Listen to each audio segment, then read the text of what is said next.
New York's classic rock, Q1043. First of all, life has been hard, period, in the pandemic. But this time of year particularly is hard. And that's why I have asked Dr. Carrie Ditzel, who holds a doctoral degree in clinical psychology, to join us this morning, because a lot of people are just down. And part of it is because you may suffer from SAD. I'm not talking about sadness. I'm talking about seasonal affective disorder, which to me didn't even have a name until around 10 or 20 years ago. Good morning, doctor. How are you feeling? Good morning. I'm feeling overall well. I'm hanging in there, which really is the only answer these days, right? For all of us. But I'm doing okay. Thanks. Okay. So what can we do? Mm-hmm. And I think more people than not may suffer from seasonal affective disorder, which I think might have to do with the lack of sunlight, at least from my perspective. I notice that I'm in a better mood when the sun is shining. And lately it's just been so cold and snowy. And of course, it gets dark early. Yeah. I think the important thing to think about here is the difference between seasonal affective disorder, which is a real clinical disorder that has real treatments available to it, from what you're talking about, which might be winter blues, which is the lesser version, which I think many of us are experiencing. Okay. How do you know the difference? Yeah. So it's really important to distinguish the difference, because listen, day to day, we live on a spectrum. There are days where we're happier, where we're a little more blue. The key is how you're functioning. If you are able to get yourself together, use some regular old coping skills to get going, and you can go about your life pretty much the way you usually do, you probably got a little bit of winter blues. Listen, we all do here and there. You all get the blues once in a while. Seasonal affective disorder is really a subtype of depression where things like low motivation, low mood, feeling down, maybe changes in sleep and appetite, feeling like kind of cognitive differences. Maybe you're not able to concentrate or focus on your work or the things you need to do. When these things become so impactful in your day-to-day, you're having trouble doing your day-to-day things, and it's lasting a few weeks or longer, then you might actually have what we call seasonal affective disorder. And it's important to call it what it is, because that opens the door to help and treatment. There is a lot of things that you can do with the help of a counselor or a mental health professional that can help get you through it and do and function better, and not have the negative impacts of not functioning well then start to take their toll. Because if you let it go and you don't really address it, and you're having trouble with work or not taking care of things, or even more irritable with others, your relationships may suffer, then all of a sudden you have this snowball effect, right? So I think the first step is really taking a look at yourself, being honest with yourself and saying, am I just down? And, it's this time of year, or I have a lot of stress, or the pandemic is getting to me, but I'm okay. I'm going along. From, do I have real symptoms that are really impacting my life? And I think that's step one for most people. So it's therapy. That would be the answer for SAD, or is it also drugs? Well, it's really an individualized thing. I can't say for for everybody, this is going to be the treatment, but I will say that seeking some consultation with a mental health professional, or even your medical doctor, whoever you have access to, is the first step. And then you'll go on a path, if you're open to it, to see what will help. I will say, as a clinical psychologist myself, at our practice at Baker Street, we are seeing a lot of people that otherwise would have coped this year come in and want to talk. And they really are utilizing that psychotherapy piece, which is really just counseling. It's having a third impartial party help you bolster your coping skills and come up with a couple strategies. That's one way. And that is one really well-known and legitimate way to deal with any kind of depression or mental health issue. The other piece is medication.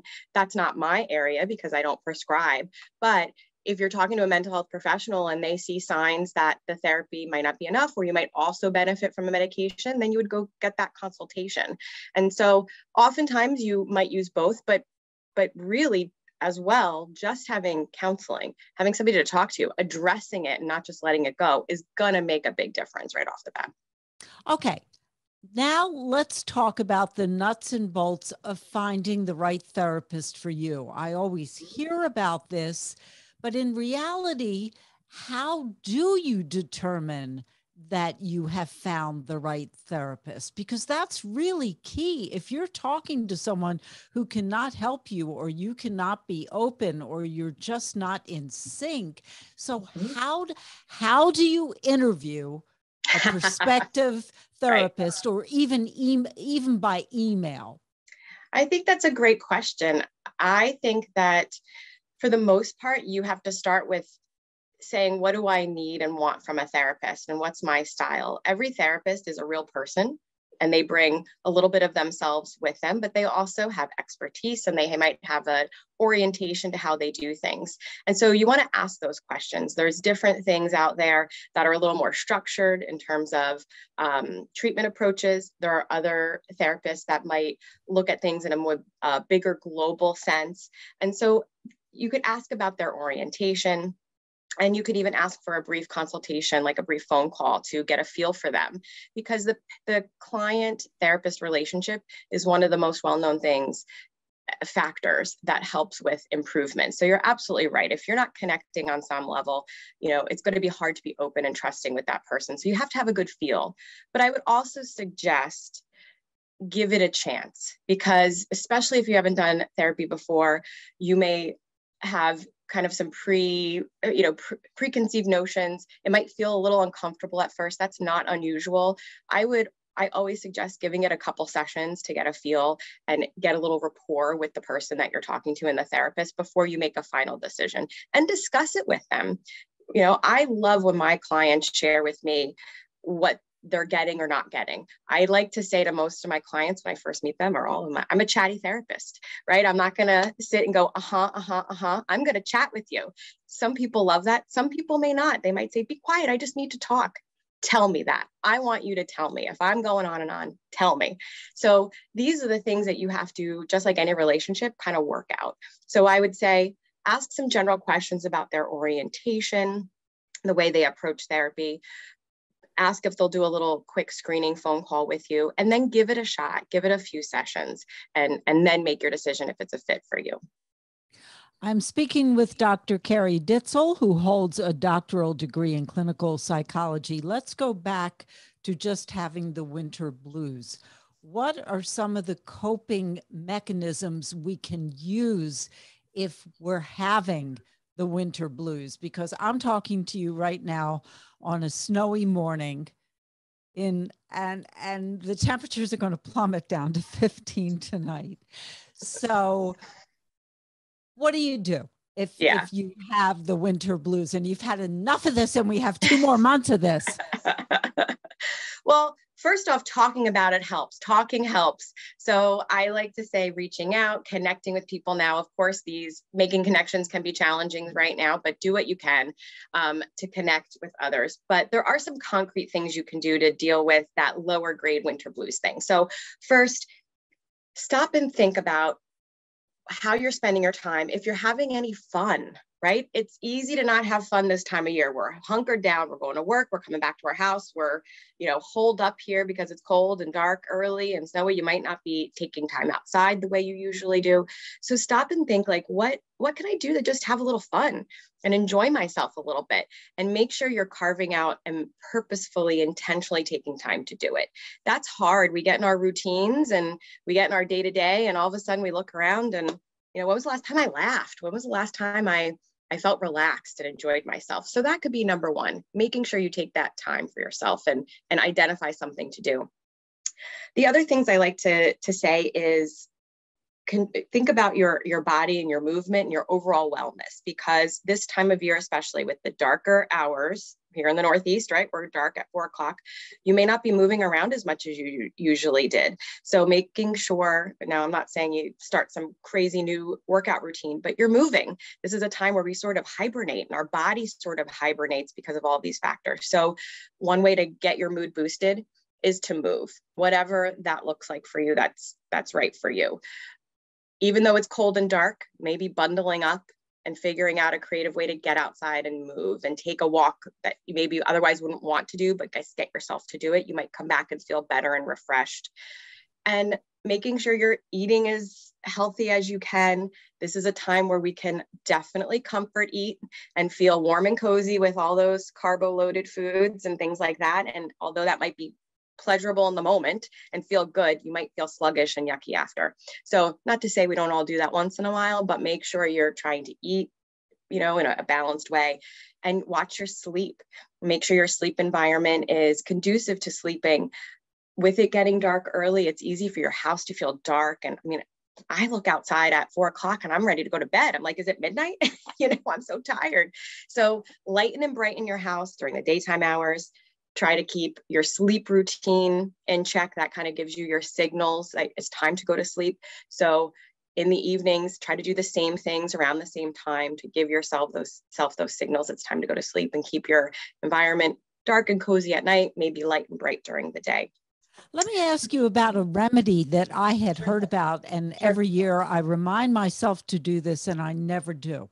And this is for those who are missing the sunlight. I have been told if you keep a bowl of real charcoal where you are working, because that basically comes from the sun, that your exposure to that charcoal can help. I've never tried it. Every year I think of this, and I never do it.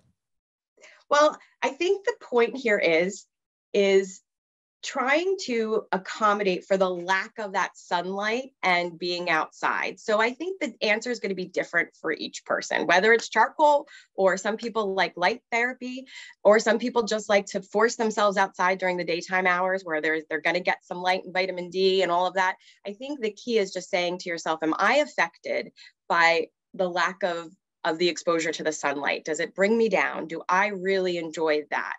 And do I need that? And if I do, and I notice that I'm not feeling well this time of year, what can I do? And now listen, experiment a little bit. Of course, if you're adding anything like the light therapy, or some people like to do vitamin supplements this time of year, I always recommend checking in with your doctor first. Make sure you do that. However, these are the things, that's why these things come about. It's how can we get and make up for that loss of outside light exposure, warmth and all of that stuff. So, listen, I never say there's a bad idea. I tell my clients all the time, try your ideas, see if they work. Let's give them a shot for a few weeks and see if it helps you, and if charcoal does it, great. Simple, inexpensive. Exactly. We have 2 minutes left, and Sure. I'm going to give you a handful here. I don't remember where I heard this week, but this really resonated with me because of the polarization that we're all feeling now and the anger. I heard someone say, what we really need right now, all of us, regardless of how you feel politically, what we all need right now is empathy. Mm-hmm. I think we are all going through, in our own way individually, we're experiencing it as individuals, but we're all going through a shared experience, whether it's the political climates or the pandemic and the impact. As a collective whole, as a world, we are going through something. And our clients at Baker Street are talking about it. I'm talking about it with clients all the time. People that otherwise would have coped and gone through life just fine and dealt with winter blues and not even maybe even noticed, this year in particular are feeling more down, more upset, more anxious because of all of these other stressors and things that we're dealing with. We're dealing with so much. So I think the empathy is a wonderful word to just mean that, maybe I don't understand you and your perspective, but I'm here to listen. That's what a therapist and therapy at its core is. It's about having somebody who is there to empathize and try to understand your experience. And then, of course, that next step in treatment is helping you take steps to get better if you're not doing well. But empathy is the core of that. So I think empathy being the core of how we relate to one another is a wonderful message. I thank you so much, Dr. Carrie Ditzel. And coming up next, I will introduce you to John Fee. He was an FDNY lieutenant who has retired as a result of his 9/11 illness. He has just put his life in the absolute right direction, helping others. And there's a big event coming up next Saturday that he'll be telling you about. Next, Q104.3. New York's classic rock, Q1043.